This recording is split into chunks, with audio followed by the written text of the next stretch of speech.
ठरलं तर मग मालिकेच्या येणाऱ्या भागामध्ये जबरदस्त ट्विस्ट आपण आता पाहणार आहोत।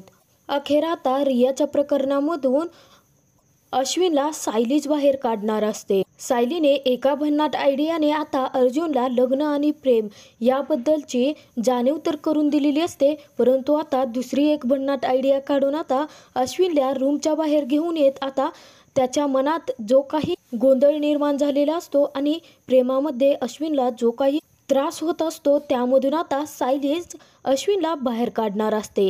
आणि त्याचमुळे आता अश्विन सर्वांसोबत हसत खेळत राहिल्याने, सर्वांसोबत गप्पा मारल्याने ते आता पूर्णाची आणि कल्पनासुद्धा सायलीचे आभार मानणार असतात। आता सायलीने अश्विनसाठी जे काही केलेलं असतं ते पाहून आता पूर्णाचीचा सायलीवरचा विश्वास दृढ होत जाणार असतो। तर आता सायली अशी कोणती आयडिया करणार असते की ज्यामुळे अश्विन आता पूर्णपणेच बदलून जात रिया नावाचं प्रकरण आता स्वतःच्या आयुष्यातून काढून टाकत आयुष्याची नव्याने सुरुवात कशी करणार असतो हे आपण या व्हिडिओमधून पाहणार आहोत।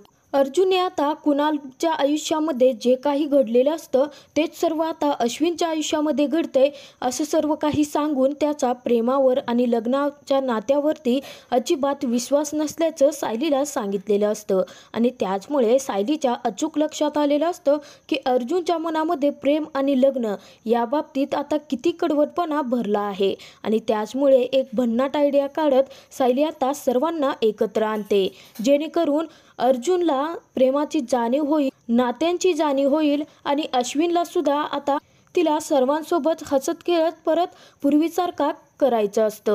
परंतु सायलीने केलेल्या आयडियाने अर्जुन जरासा आता हळूहळू लग्न, प्रेम, जोडीदार, नाती याबाबतीत जरासा विचार करायला लागलेला असतो आणि या नात्यांवरती आता हळूहळू त्याचा विश्वास बसायला लागलेला असतो।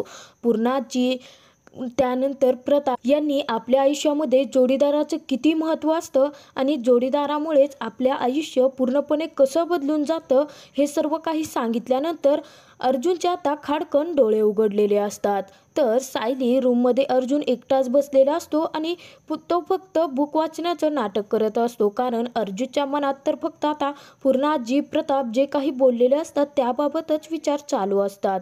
त्याचवेळी तिथे सायली आलेली असते आणि सायली अर्जुनला सुद्धा म्हणायला लागते की सर, खरंच आज सर्वांसोबत गप्पा मारून तुम्हाला खूप आनंद वाटला असेल ना, तुम्ही खुश असाल ना, म्हणजे तुमच्या मनात जो काही नात्यांबद्दलचा कडवटपणा भरलेला होता तो आता दूर झाला असेल ना। तेव्हा सायली आता तिथे बसते अर्जुनपाशी आणि म्हणायला लागते की मी गेल्यानंतर आता 5 महिन्यानंतर तुम्हीही अशी एखादी छानशी मुलगी बघा आणि तिच्यासोबत लग्न करा आणि आयुष्याला नव्याने सुरुवात करा।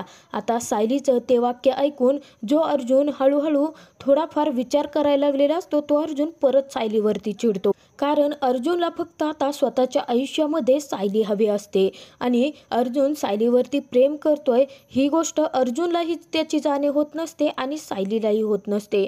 तर अर्जुन खालती चिडून निघून गेल्यानंतर सायली त्याच्या पाठोपाठ आलेली असते, परंतु तिथे आता कल्पना खूपच अस्वस्थ असते आणि तिच्या डोळ्यामध्ये पाणी आलेलं असतं। तेव्हा आता कल्पनाकडे सायली जाते आणि म्हणायला लागते, काय झालं आई, तुमच्या डोळ्यामध्ये पाणी? तेव्हा आता कल्पना म्हणायला लागते की अगं सायली, अश्विन काहीही खात नाही, पित नाही आणि स्वतःच्या रूम बाहेर सुद्धा येत नाही। मला ना त्याची खूप काळजी वाटायला लागली आहे। तो या प्रकरणामधून हे सर्व काही झालं आहे त्याच्यामधून बाहेर पडेल ना गं। सायलीला समजतच नसतं की आता कल्पनाची समजूत कशी काढावी आणि आता अश्विनला तीर जिवायला भाग कसं पाडावं। आता कल्पना इतके रडत असते की तिला सर्वच जण समजवत असतात। चैतन्य, अर्जुन, प्रताप कल्पनाची खूपच समजूत काढत असतात। अचानकपणे सायलीला एक भन्नाट अशी आयडिया सुचते आणि तेव्हा सायली म्हणायला लागते की आई, तुम्हाला एक विचारू का, म्हणजे अश्विन भाऊजी लहानपणी कसे होते? तेव्हा आता चैतन्य म्हणतो, परंतु सायली वहिनी, त्याचा इथे आता काय संबंध आहे, सिच्युएशन वेगळी आहे ना। तेव्हा आता सायली म्हणते की अहो चैतन्य भाऊजी, माझ्या डोक्यामध्ये ना एक खूप छान आयडिया आली आहे, म्हणजे तुम्ही दोघेही मला मदत करा, अर्जुन सर तुम्हीही आणि तुम्हीही मला मदत करा, म्हणजे मला त्यातील एवढं काही समजत नाही आहे ना, म्हणून मी तुम्हाला सांगते की माझी मदत करायला। तेव्हा आता सायली कल्पनाला म्हणायला लागते की आई, तुम्ही लहानपणाचे यांचे व्हिडिओ काही काढले असतील ना? तेव्हा आता प्रताप म्हणतो, हो आहेत, पण त्याचं काय? तेव्हा आता कल्पनाला आणि प्रतापला सायली म्हणायला लागते की बाबा माझ्याकडे एक भन्नाट आयडिया आहे, तुम्ही मला फक्त त्यांचे व्हिडिओज फक्त द्या आणि फोटोज, आणि चैतन्य भाऊजी आणि अर्जुन सर तुम्ही माझ्यासोबत चला आणि माझी मदत करा.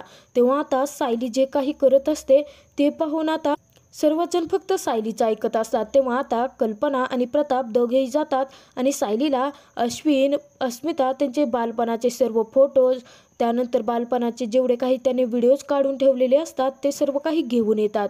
तर सायली सांगते चैतन्यला की चैतन्य भाऊजी ते प्रोजेक्टर वगैरे काही असतं ते आहे का आपल्या घरात?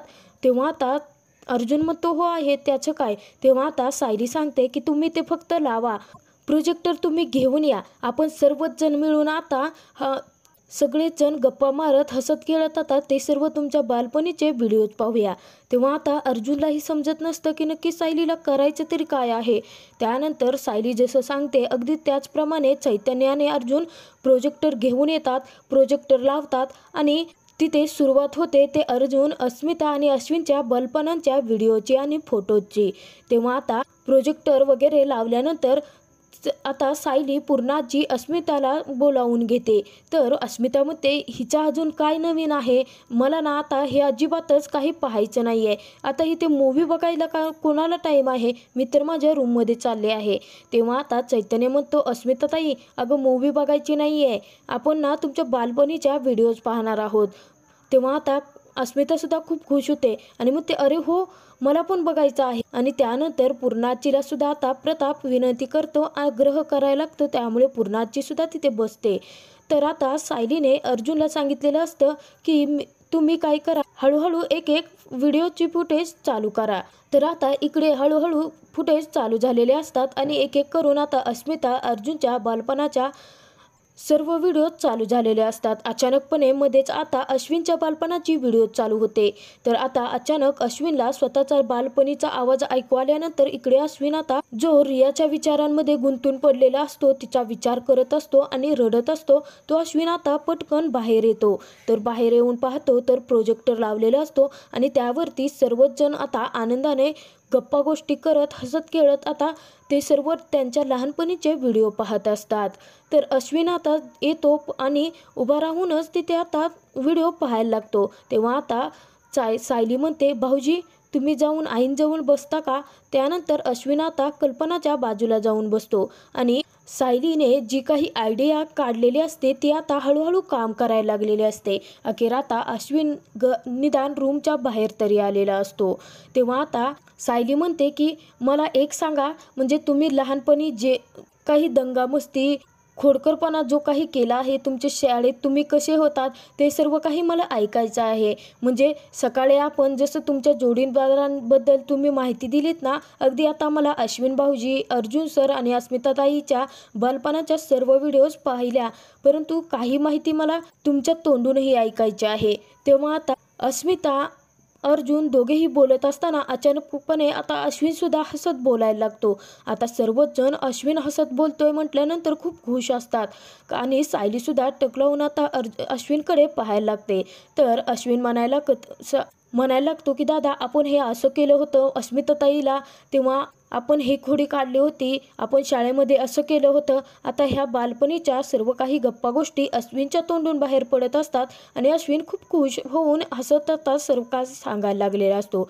सर्व काही हसत खेळत मिळत आता वातावरण निर्माण झालेलं असतं. सायलीने अखेर आता पूर्ण कुटुंबाला पूर्वीसारखं एकत्र आणलेलं असतं आणि अर्जुनला आता सायलीची किंमत तरी समजलेली असते आणि सायलीने नक्की आता या लहानपणीचे फोटोज व्हिडिओज काढण्याचा घाट का घातलेला असेल, पाहण्याचा घाट का घातलेला असेल, हे सर्व काही आता अर्जुन आणि चैतन्याच्या अचूक लक्षात आलेलं असतं. तर त्यानंतर प्रोजेक्टर बंद केला जातो. तेव्हा आता सायली अश्विनला म्हणायला लागते की अश्विन भाऊजी मला तुमच्याशी थोडं बोलायचं आहे.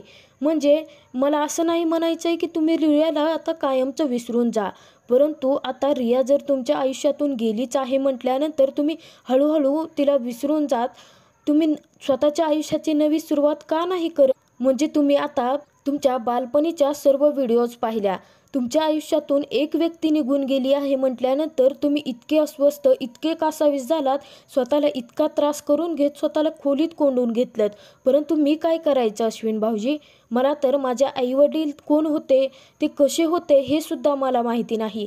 लहानपणापासून आईवडील, आजी आजोबा, नाती काय असतात यांचं प्रेम कधी मला भेटलंच नाही. माझ्यासाठी माझे आई वडील, माझे आजी आजोबा, माझं प्रत्येक नातं निभवायला फक्त मधुभाऊ होते. परंतु आत्तासुद्धा ते जेलमध्ये आहेत एका खोट्या खुनाच्या आरोपाखाली. तुमच्या आयुष्यातून आता एक व्यक्ती निघून गेला आहे म्हटल्यानंतर तुम्ही स्वतःला इतका त्रास करून घेत होतात. परंतु तुमच्या त्या त्रासाचा तुमच्या आईबाबांना किती त्रास होतोय, तुमच्या आजीला, तुमच्या भावंडांना किती त्रास होतोय हे तुम्ही का पाहिलं नाहीत? माझे तर आईवडीलच नव्हते, मग आता मला हा त्रास होतोय, मला तो त्रास होतोय, ही गोष्ट मी कोणाला सांगायची होती? अश्विन भाऊजी, तुमचे आईवडील, तुमची सर्व नाती तुमच्यासोबत भक्कमपणे तुमच्या साथीला उभी आहेत. तुम्ही आता हळूहळू रियाला विसरून जात नव्याने तुमच्या आयुष्याची सुरुवात करायला हवी आहे. असे तुम्ही किती दिवस स्वतःला घुसमटत ठेवणार आहात? असं खोलीत बंद करून किती दिवस राहणार आहात? किती दिवस अन्न आणि पाण्याचा त्याग करणार आहात? आणि अन्न आणि पाण्यावरून लक्षात आलं की तुम्ही आज जेवला नाहीत, तर तुम्हाला माहिती आहे का आज आईसुद्धा दिवसभर उपाशी आहेत. तुम्हाला याची जाणीव झाली का की आपली आईसुद्धा उपाशी आहे? तुम्ही फक्त रियामध्ये अडकत गेलात आणि तिचा विचार केला, परंतु तुम्ही तुमच्या आईवडिलांचा विचार केला का? तेव्हा आता अश्विनच्या डोळ्यामध्ये पाणी यायला लागतं आणि अश्विन आता कल्पनाकडे पाहायला लागतं, तर कल्पनासुद्धा खूपच रडायला लागलेली असते. तर अश्विन आता सायलीला म्हणायला लागतो, वहिनी मला माफ कर. परंतु मी काय करू? माझ्या मनातून रियाचा विचार जातच नाहीये. मुळात चूक तर माझी होती ना, मी तिला इग्नोर केलं ना. तेव्हा आता सायली म्हणते, अश्विन भाऊजी हे सर्व काही खरं आहे, परंतु एक व्यक्ती आयुष्यातून निघून गेली म्हणजे आयुष्य थांबत नसतं. आयुष्य हे नव्याने पुन्हा त्याला सुरुवात करायची असते, नव्याने दिशा द्यायची असते. तुमच्यासोबत तुमची सारी माणसं आहेत, तुम्हाला त्यांना सांभाळायचं आहे. परंतु तुम्हीच जर असे कोलमडून गेलात तर त्यांचा विचार कोण करणार? अखेर आता सायलीने अश्विनचे एका झटक्यात, एका भन्नाट आयडियाने डोळे उघडलेले असतात आणि अश्विन आता पूर्णाजी, अस्मिता, कल्पना, अर्जुन, प्रताप, चैतन्य या सर्वांची माफी मागायला लागतो आणि म्हणायला लागतो, मॉम, डॅड, मला खरंच माफ करा. मी रियामध्ये इतका अडकत गेलो की मी तुमचा एका क्षणासाठीही विचार नाही केला. परंतु मॉम, मी तुला वचन देतो की मी हळूहळू आता यातून बाहेर पडण्याचा नक्की प्रयत्न करेन. तेव्हा आता अर्जुन म्हणतो, बाहेर पडण्याचा प्रयत्न करेन नाही, तू बाहेर पडशील यातून आणि आम्ही सर्वजण तुझ्या सोबत आहोत. त्यानंतर आता सायली सांगते की आपण सर्वजण जेवायला बसूयात. सर्व काही स्वयंपाक झाला आहे आणि चैतन्याला म्हणते, चैतन्य भाऊजी तुम्ही आता इथे जेवूनच जा. त्यानंतर सर्वजण आता जेवायला बसतात आणि कल्पना आता मायेने, प्रेमाने अश्विनला खाऊ घालायला लागते आणि अश्विनसुद्धा आता कल्पनाला घास भरवतो आणि त्या दोघांच्याही डोळ्यांमध्ये पाणी असतं. सायली आता त्या आई आणि मुलाचं प्रेम पाहून इकडे सायलीच्या डोळ्यामध्ये सुद्धा पाणी यायला लागतं. तर पूर्णाजी मात्र सायलीकडे पाहतच राहते, कारण सायली जे विस्कळीत झालेलं कुटुंब होतं त्या कुटुंबाला परत एकदा पूर्वीसारखं एकत्र बांधलेलं असतं. आणि पूर्णाजी जो सायलीचा राग करत असते, त्यामुळे आता पूर्णाजीचे विचार बदलतात आणि पूर्णाजीला वाटायला लागतं की खरंच ही मुलगी मनाने खूप चांगली आहे. मी उगाचच हिच्या बाबतीत प्रत्येक वेळी गैरसमज निर्माण करून घेतला, परंतु माझ्या अश्विनला, माझ्या नातवाला हिने आता आमच्यामध्ये परत आणलं. मी कुठेतरी चुकते आहे का? मी हिचा एवढा राग का करत असेल? कदाचित तन्वीमुळे मी हिचा राग करत असेल का? परंतु जर देवाची हीच इच्छा असेल की सायलीच सुभेदारांची सून होईल, अर्जुनची पत्नी होईल, असा पूर्णाची विचार करत आता सर्वजण आनंदाने जेवण करतात. तर आता अश्विनने जेवण केल्यामुळे तिकडे कल्पना सुद्धा भरून पावलेली असते आणि सायलीचे आभार मानत असते.